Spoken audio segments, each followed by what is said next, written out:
Mr. President, the senators are national representatives, our people. The House of Representatives is comprised of more than 300 district representatives and party list. They too are elected representatives of our people. In this concurrent resolution, we are admitting, although impliedly, that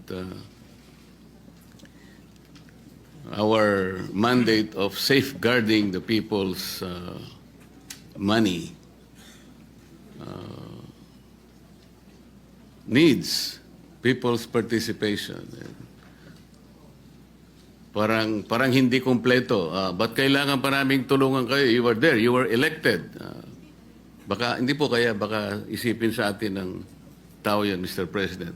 Nandiyan na nga kayo eh. Now you are making a concurrent resolution. It is as if that you cannot do your job fully.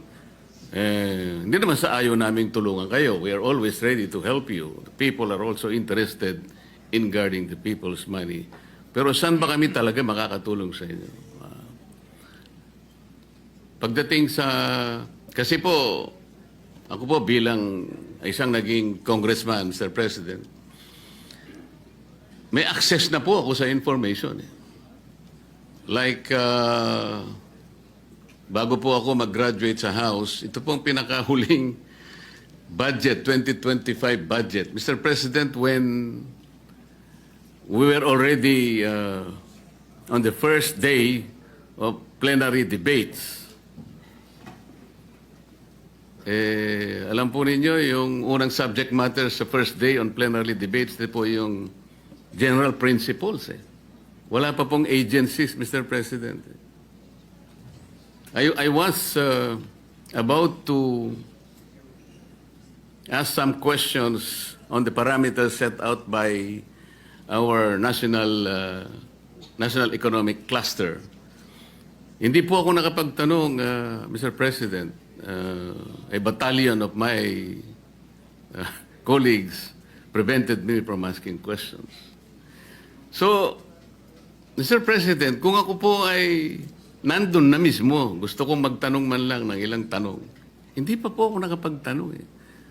Paano kaya po yung mga kababayan natin? How do we assure them? We wanted to give them a level of expectation, Mr. President. How do we do it? Paano natin sila pagbibigyan ng yung participation will be heard, it will be recognized, it will be vetted, kagaya po ng tinatawag ni Senator Soto kanina. Interesado siya rin na talagang malaman talaga. Talaga bang madidinig? Yan po ang gusto ko itanong, Mr. President. Well, Mr. President, in the resolution, we also required that both houses should come up with a feedback mechanism, Mr. President. Kasi nga, you're absolutely correct, His Honor, that the information will be out there. People will be encouraged to look at the different details of the of our budget, and they will do their own analysis. But they have no way of reaching out to the senators. They have no way of reaching out to their representatives. There's no way for them to send their feedbacks. So that's why in this resolution, we also included a platform through their websites that people can now send their feedbacks, Mr. President. So it comes full circle. The information is there, but we also receive information. So that is the concept, Mr. President, that we are envisioning. That will be going back to my original question, Mr. President. Kasi sasabihin sa akin nung public, ano ba yung pwede kong gawin na hindi mo pwedeng gawin? Nandiyan ka eh. Nakabantay ka nga dyan eh. Ang gusto kong malaman, sabi niya, Mr. President, yung hindi mo kayang gawin, kami nang gagawa. Yun ang exactly na gusto ko sana malaman kasi yung tao po naghihintay. Gusto rin nilang tumulong siguro, bakit naman hindi? But what are those things? What are those information that they themselves should access that we cannot do?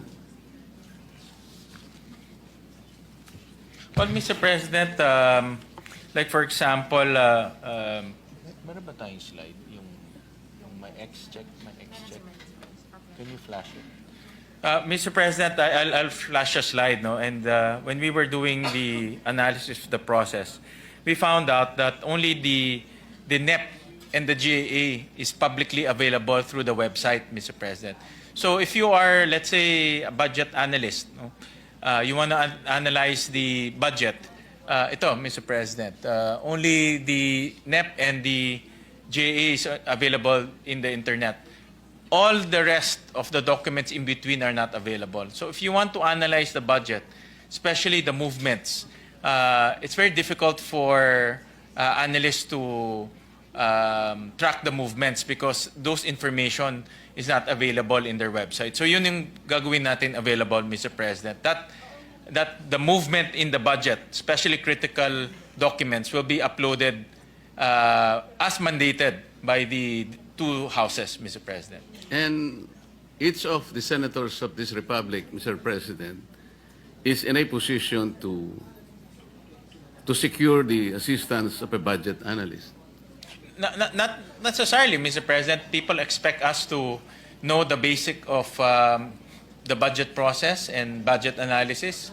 Of course, not all of us come from the same background, but the public expect us to know at least the basics, Mr. President. That is the point, Mr. President. Ako po, dahil neophyte ako, I would expect a lot of assistance from my staff, mga kaibigan po namin na makakatulong sa pag-a-analyze ng budget. Importante Correct, po Mr. kasi President. ito. So sasabihin sa akin nung mga kabarangay ko halimbawa, which constitute a small portion of the public, bakit mo pa kailangan itong mga barangay mo? Meron kang mga staff na doon na mag-a-analyze dyan, matutulungan ka. Siguro hindi na kami kailangan sapagkat kami napakarami rin naming problema. At saka mas meron kayong paraan at saka kayo may mga tao din kayo na talagang tutulong sa inyo. Parang sa kanila ay kalabisan na. Parang hindi kami masyadong makakatulong dahil sa kayo naman ay merong karanasan at kung wala naman ay talagang maraming tutulong din sa inyo para pagtulong-tulungan yung pag-a-analyze ng budget without the people themselves. Except, for example, in other instances like the academe, talaga naman pong nakakatulong yan. Yes. At talagang nandyan naman po sila talaga. Yes. Not necessarily the general public. Yes. Ano po? Tama, Mr. President. In fact, typically, even here in the Senate, we engage the academe quite often, especially those who are involved in, let's say, public governance or political science. Parte ho yan ng kanilang mga aralin, Mr. President. So, in other words, we can also tap the academe to help analyze the budget. The budget is it's a very complex document and ang dami hong detalye. So if we can engage the academe to also participate in the analysis and help give us fruitful recommendations that can form part of our process, Mr. President. Yun pong 2025 budget, Mr. President, gusto ko po sanang gawing isang halimbawa ito. Nung matapos po yung BICAM, ako po ay member pa ng House of Representatives. Natanggap ko po yung BICAM report. Kung hindi po ako nagkakamali, mga December 6 po yun, 2025, but about 6:35 in the evening. So napakakapal po yun, siguro about 400 pages, if I'm not mistaken. I tried my best na sundan po talaga, pero given the limited time, kasi masyado nang sigido po yun eh. Ang napagtunan ko na lamang po ng pansin, yung pinakahuli, Mr. President, I'm referring to the special provision in the BICAM report. Napansin ko po talaga, there were about 12 or 13 pages containing about 28 blanks. So ang ginawa ko po, Mr. President, ay tinignan ko po, pinagsikapan ko pong hanapin kung merong instruction na nandun nakalagay, like I was expecting that an annex is appended in the report were the material particulars that will be accomplished to fill up the blanks, the instruction to fill each and every blank in every page. Sana nandoon yung, for example, on page 22 halimbawa, this is supposed to be the figure that will be written para maka-accomplish po yun. In other words, di ko po alam kung nagkamali ako, but I was unable to find a particular page signed by the conferees o ordering somebody, for example, the administrative staff of the House of Representatives or whoever was assigned to fill up those 28 blanks na nandun naman talaga halimbawa po and pinirmahan, okay na rin siguro sa akin yun because hindi tayo mawawala because each blank has been designated with a particular data na ilalagay po sa blank. Wala po eh. So I was asking, nagpunta po ako sa office ng Secretary General. Nagbabakasakali po na makahingi ng makita yung enrolled bill because sa ating tuntunin, I think even in the Senate, meron pong 3 or 4 copies na naiiwan po sa either the Senate or the House of Representatives. The problem is, wala naman akong access. Ito yung pinag-uusapan natin eh. Because I need to know, sino yung nag-fill up? Kasi po, nung ito'y submit na sa Office of the President in the form of enrolled bill, 4 na po yung signatories doon, Mr. President. Eh. The Speaker, and the Secretary General, the Senate President, and the Senate Secretary. Yung blank po sa pinakahuli, yun po ang para sa Pangulo na po, doon sa pipirpa. So yung enrolled bill, kompleto na po yung detalye, but it did not tell the whole story as to who filled up and what is supposed to be filled up in all those material particulars. So yun pong public access natin, yung taong tutulong sa atin, paano po mapiprevent yung mga ganong pangyayari?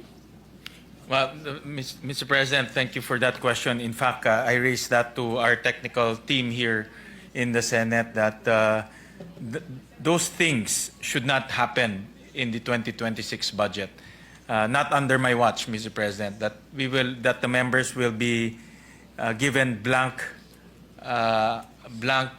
materials to sign, Mr. President.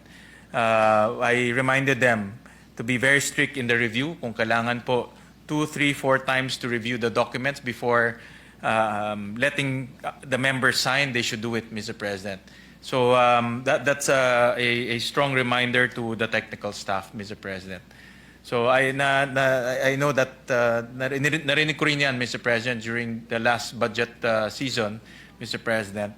I'm not very sure on the details, Mr. President. I didn't see any blank items, at least sa akin, Mr. President.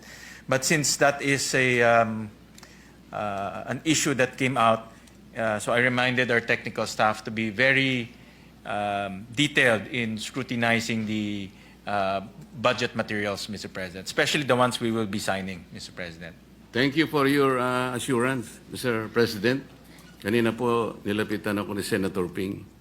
Pagtulungan natin, sabi niya. Thank you, Mr. President. Tulungan o pagtulungan? Thank you, Senator Marcoleta. Thank you, Majority Mr. Leader.